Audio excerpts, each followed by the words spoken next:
வணக்கம். நான் உங்கள் வழக்கறிஞர் நாராயணன். 1960கள் 50கள் தொடங்கி இன்று வரைக்கும் தமிழ் சினிமா உலகில் ஒரு பெரிய ப்ரொடக்ஷன் கம்பெனி அப்படின்னாக்கா அது ஏவிஎம் கம்பெனி. அதனுடைய லெஜெண்ட் திரு சரவணன் அவர்கள் இன்று இயற்கை எழுதியிருக்கிறார். அது அவர் ஆத்மா முதல்ல சாந்தி அடைய இறைவனை பார்த்திப்போம். சரவணன் அவர்களை பற்றி சொல்கிறதுக்கு நிறைய இருக்குது. அது கொஞ்சம் நஞ்சம் அவர்கிட்ட இருக்க நல்ல விஷயங்களை பற்றி சொல்லிக்கிட்டே இருக்கலாம். இன்று அவர் இல்லைன்னு நினைக்கும் போது திரையுலகத்துக்கு மட்டும் இல்லை, ஊடகத்துறைக்கும் ரொம்ப இழப்பாக தான் நாங்கள் கருதுகிறோம். ஏவிஎம் அப்படின்ற பிராண்ட் ஏவி மெய்யப்ப செட்டியார் அவர்களால் உருவாக்கப்பட்டது. பல லெஜெண்ட் ஹீரோக்களை உருவாக்கிய ஏவிஎம், எம்ஜிஆர் முதல் சிவாஜி முதல் ரஜினி, கமல், அந்த ஏவிஎம் கம்பெனி பிராண்டில் நடிக்காத நடிகர்களே இல்லை அப்படின்னு சொல்லலாம். அந்த காலத்துலேருந்து இந்த காலம் வரைக்கும் அவங்களுக்குன்னு ஒரு தனி முத்திரையை படித்தவர்கள். இதில் சரவணன் சார் ரொம்ப ரொம்ப ரொம்ப ஒரு காம் பர்சன். அவனை பர்சனலாக நானும் மீட் பண்ணியிருக்கேன். எனக்கு சில அரிய வாய்ப்புகள் கிடைச்சிது. அப்போ அவர் கூட நான் பழகிற சந்தர்ப்பம் கிடைச்சிருக்கு. அதனால தான் இந்த காணொலி போடுறேன். எல்லாருக்கும் நான் காணொலி போடுறது கிடையாது. அதில் அந்த ஏவிஎம் ஸ்டுடியோன்றது இருக்கிறதுலேருந்து ஒரு யூனிக்காக இருக்கும். அதாவது ஜெமினி, விஜயாவாகினி, ஏவிஎம் இதெல்லாம் அந்த காலத்தில் ரொம்ப பிரபலமாக இருந்த கம்பெனிகள், சினிமா ப்ரொடக்ஷன் கம்பெனிகள். அதில் ஏவிஎம் ஸ்டுடியோ வாசலில் படுத்து கடங்கு சான்ஸ் கேட்ட மக்கள் பல பேர் இருக்கிறாங்க. ஈவன் சர்வர் சுந்தரத்தில் இருந்து இதில் நிறைய அந்த மாதிரி படங்கள் நம்ம சொல்லலாம். அந்த காலத்து பிளாக் அண்ட் ஒயிட்லேருந்து கலர் வரைக்கும். அந்த கம்பெனி பற்றி நம்ம சொல்லும்போது அவங்கள கிட்ட ஒர்க் பண்ணிட்டு இருந்த வெல்ஃபேருக்காக அவர் ஏவி மெய்யப்ப செட்டியார் நிறைய செஞ்சுருக்காங்க. பல ஸ்கூல்கள் கட்டியிருக்காங்க, இப்போ காலேஜஸ் கட்டியிருக்காங்க, நிறைய பண்ணியிருக்காங்க.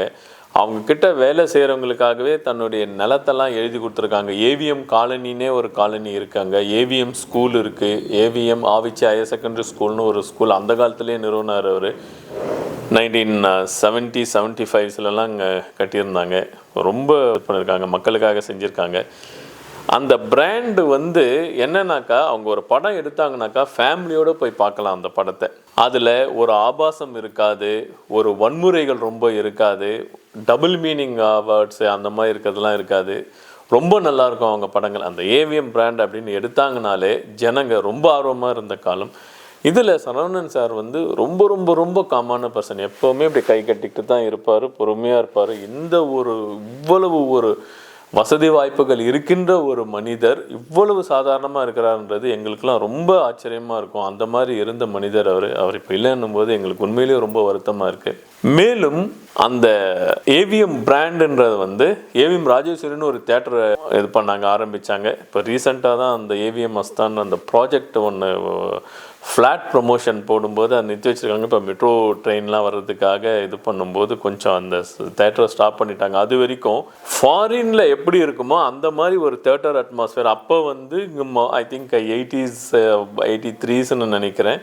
அந்த காலகட்டத்தில் ஏவிஎம் ராஜேஸ்வரின்ற தேட்டர் ஒரு ஃபாரின் தேட்டர் எப்படி இருக்குமோ அந்த மாதிரி ஒரு இணையாக இருந்த தேட்டர். அப்போ தேவி பாரடைஸ், சத்தியம் இந்த மாதிரி இருக்க தேட்டருக்கு நடுவில் சாந்தி இந்த மாதிரி தேட்டருங்கள் தான் இருந்தது. அப்போ சின்ன தேட்டர் தான். அது ப்ரிவ்யூ ஸ்டுடியோவாக இருந்ததை ஒரு தேட்டர் ஆக்கி இருப்பேன். அதில் ஃபஸ்ட்டு ஒரு இங்கிலீஷ் படம் போட்டாங்க. அது என்ன நேம் ஆகும்னா, ஆனால் ஒரு வருஷத்துக்கு மேலே அந்த இங்கிலீஷ் படம் அங்கே ஓடிச்சு. ஃபஸ்ட்டு இங்கிலீஷ் படம் தான் அதில் போட்டுருந்தாங்க. அதுக்கப்புறமா நிறைய தமிழ் படங்கள் போட்டாங்க.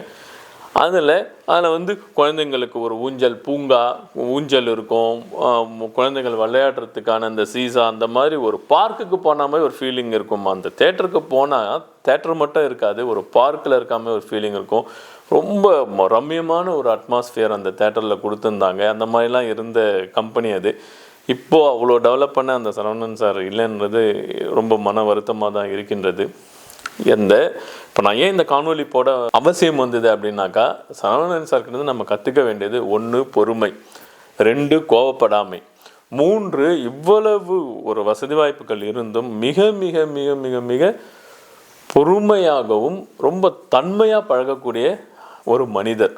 அந்த மாதிரி ஒரு மனிதரை சினிமா இண்டஸ்ட்ரியில் பார்க்க முடியாது. ஒரு படம் எடுத்தாலும் சரி, ஒரு படத்தில் நடித்தாலும் சரி, இப்போ காலகட்டங்களில் எவ்வளவோ குதிக்கிறாங்க. ஆனால் அந்த மாதிரி இல்லாத ஒரு பரம்பரையாக படம் எடுத்தாலும் ரொம்ப சாஃப்டாக மக்களோட மக்களாக இருந்து மக்களுக்காக என்ன செய்யலாம் அப்படின்றத கொடுத்த ஒரு லெஜெண்ட் சரவணன் சார். அவருடைய ஆத்மா சாந்தி அடையணும் அப்படின்னு வேண்டி இந்த காணொலியை முடிக்கின்றேன். நன்றி, வணக்கம்.